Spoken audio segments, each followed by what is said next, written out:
Pakistan women in the third cricket one-dayer in England. And yes, Wellington, we are undergoing a fairly dense earthquake at the moment. So please just get to somewhere where you are safely. What the is going on? A 7.5 magnitude earthquake. It was only 15 kilometres deep. Dozens and dozens of slips along the way. We saw a couple where they had, the slip had come down and pushed the railway track all the way across the road. Kiwi Rail has closed down all its services in the South Island, so there will be no trains running. That is definitely at the scale that we had with the Christchurch earthquake. And as you can see, there's still aftershocks going. So as we send our staff out to inspect, we've got to bring them back. We have approximately 800 damage sites.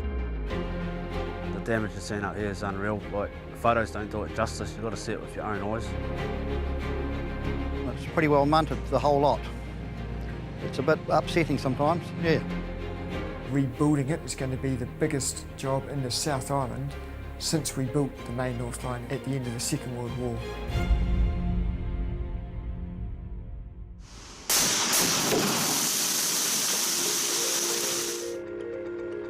We have to work from the top down to make it safe for our earthworks teams to begin the clearance. We've got actively 6 crews working on 6 different slips at any one time, and then the other slips will have geos or abseilers or helicopters leasing on.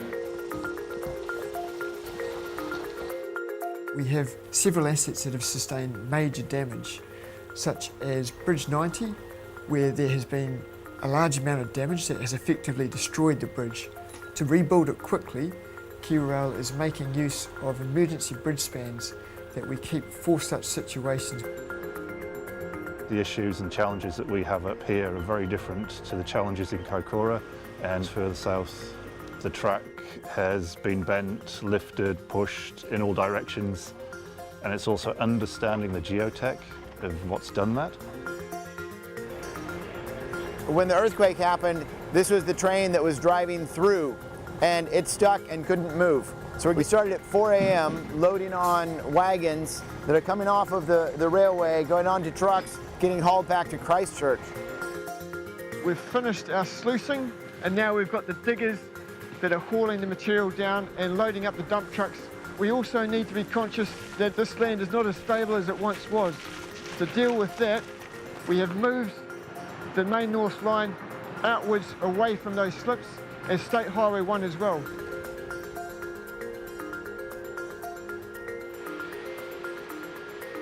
So today we're bringing our first work train into Kaikoura.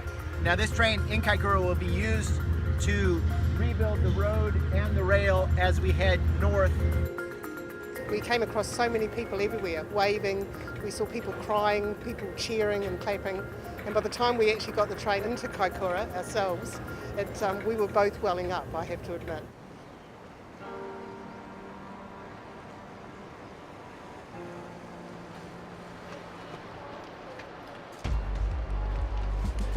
So I'm here in Kaikoura today as we weld the last bit of rail. It's been an incredible achievement.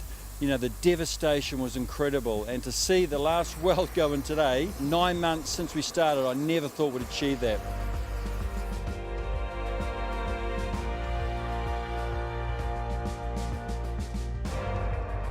A big milestone and get the track up and running.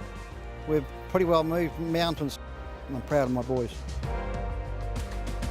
The team up here is giving it everything, and very, very impressed with the progress that's been made to date. We're very much looking forward to the reopening of the line.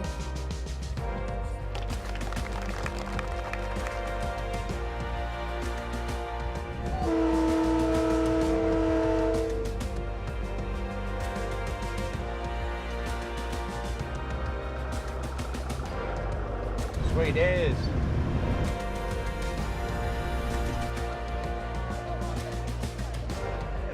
Please give a huge round of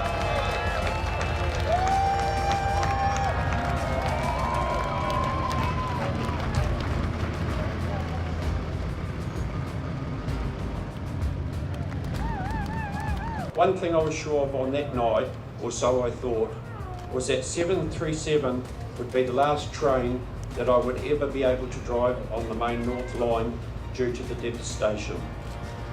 How wrong was I? Driving the loco into Kaikoura today from Picton, I cannot believe how much work has been done.